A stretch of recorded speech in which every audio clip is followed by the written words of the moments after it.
हमारा टॉपिक है subject verb concord का।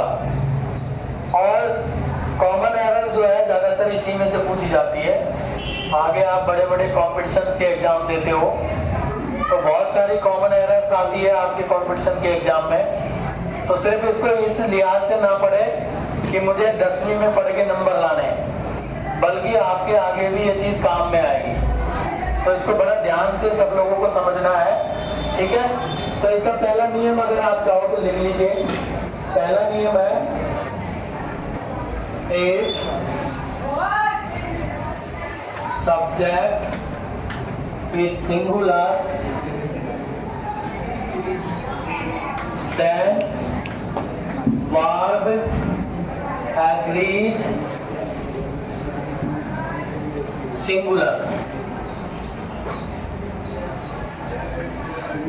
देखिए सिंगुलर सब्जेक्ट के साथ टेंस से भी जुड़ा हुआ है, ये ऐसा नहीं है।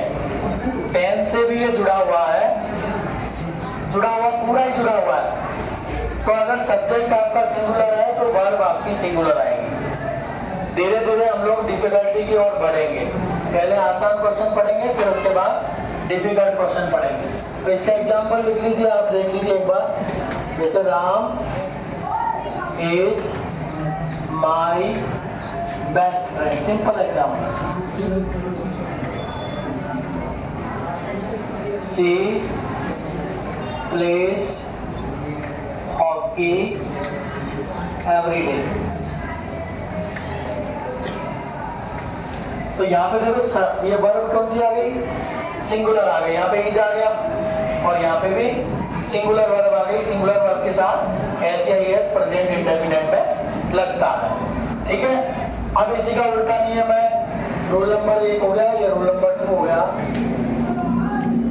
If subject is plural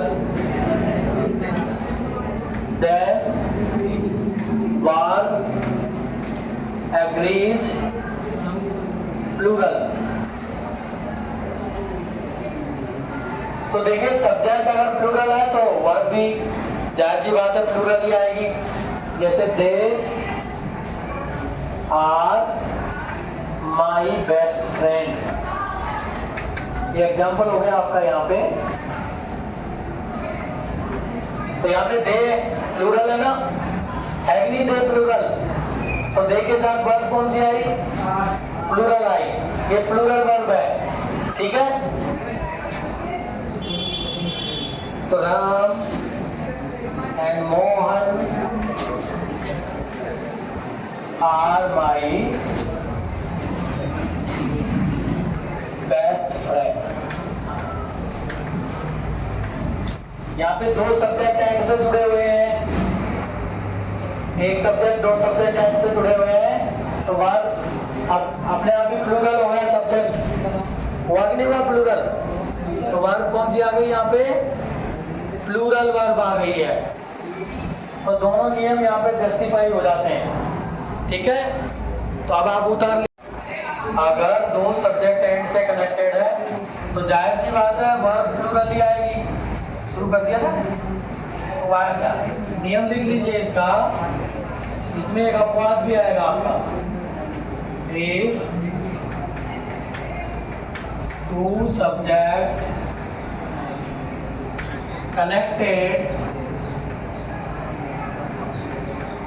connected with and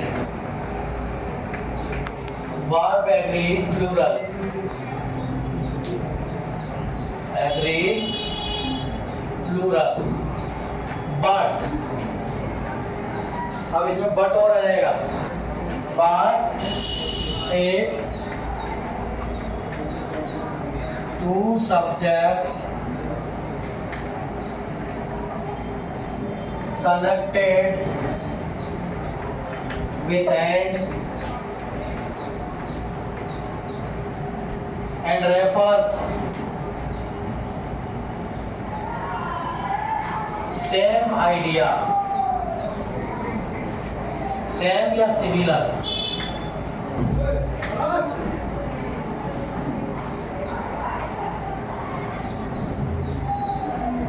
same या similar idea, then verb agrees singular.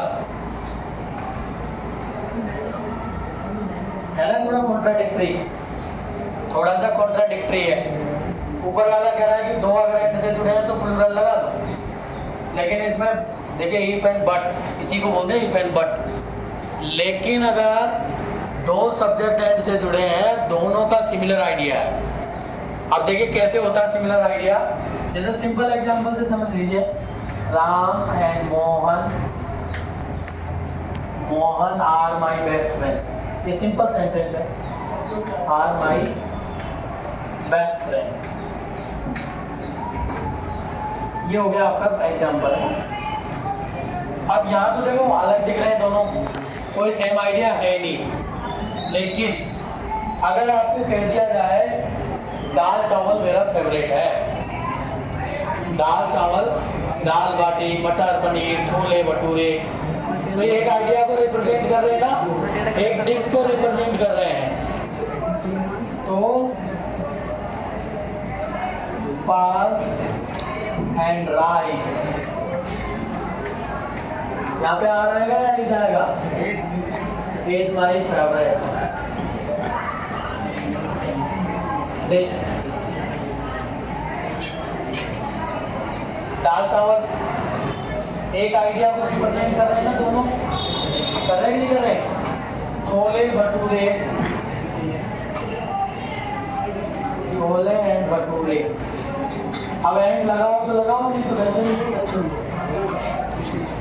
कई बार बोलते हैं ना दाल चावल, छोले भटूरे, कढ़ी चावल, मटर पनीर, है लिट्टी चोखा, बोलते नहीं बोलते? लेकिन दोनों अगर एंड से जुड़े हैं वो बात एक ही है, लेकिन ग्रामेटिकल लैंग्वेज में ये एंड से जुड़े हुए आएंगे। ठीक है, तो यहाँ पर आपका वर्ब कौन सी आएगी? सिंगुलर।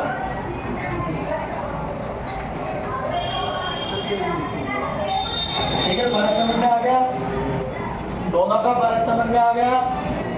अगर दो सब्जेक्ट एंड से जुड़े हुए हैं, if the two subjects are connected with and verb agrees plural, but if two subjects are connected with same or similar idea, then verb agrees singular। समझ में आ गया? सबको समझ में आ गया? किसी को कोई प्रॉब्लम? उतार लीजिए।